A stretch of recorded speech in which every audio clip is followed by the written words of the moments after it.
दिल्ली में एक 30 साल की महिला जो शादीशुदा है और उसके छोटे छोटे 3 बच्चे हैं, वो रोज की तरह काम से अपने घर लौट रही होती है। लेकिन महिला के साथ रास्ते में कुछ ऐसा होता है जिसकी कल्पना उसने शायद सपने में भी नहीं की होती है।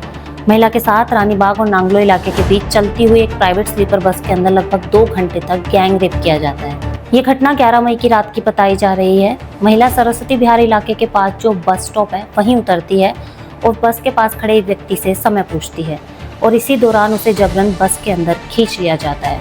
महिला का दावा है कि इसके बाद बस चलती रहती है और लगभग 7 किलोमीटर तक रानीबाग और नांगलोई का जो क्षेत्र है वहीं घूमती रहती है। पुलिस के अनुसार शिकायत मिलते ही एफआईआर दर्ज कर ली जाती है। मामले में शामिल जो दोनों आरोपी हैं उन्हें गिरफ्तार कर लिया जाता है। जिस प्राइवेट बस का इस्तेमाल इस घटना में किया गया था उसे भी पुलिस ने जब्त कर लिया है। मामले की जांच नांगलोई पुलिस स्टेशन में कई एंगल्स में चल रही है।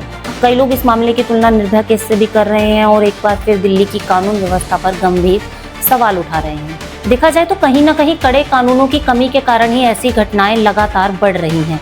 क्या ऐसा कोई कानून नहीं है जो रेप केस में दोषी पाए जाने वाले इन दरिंदों के लिए फांसी की सजा को अनिवार्य बना दे?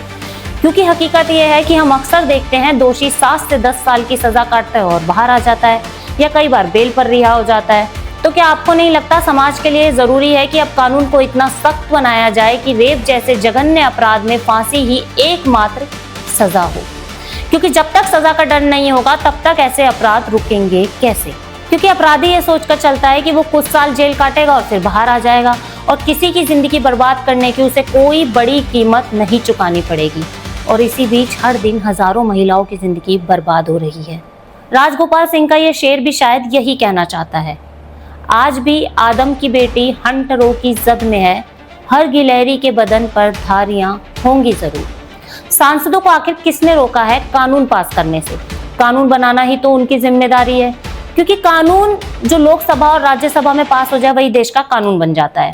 तो क्या हमारे 543 सांसद मिलकर ये तय नहीं कर पा रहे कि रेप जैसे जघन्य अपराध में दोषी पाए जाने वाले पर फांसी की सजा हो? फिर सवाल ये उठता है कि इस नियम को बनाने से आखिर डर किस बात का है? क्योंकि देश में अलग अलग विचारधाराओं की सरकारें रहीं, अलग अलग पार्टियां सत्ता में रहीं, लेकिन आज तक किसी भी सरकार ने इस मुद्दे को गंभीरता से उठाकर कोई ऐसा कठोर कानून क्यों नहीं बनाया?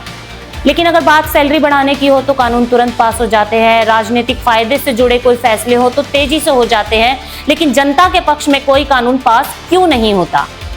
आखिर में सवाल आपसे, क्या हम वाकई ऐसे समाज में रहना चाहते हैं जहां हर बेटी की सुरक्षा सिर्फ दहेज बनकर रह जाए?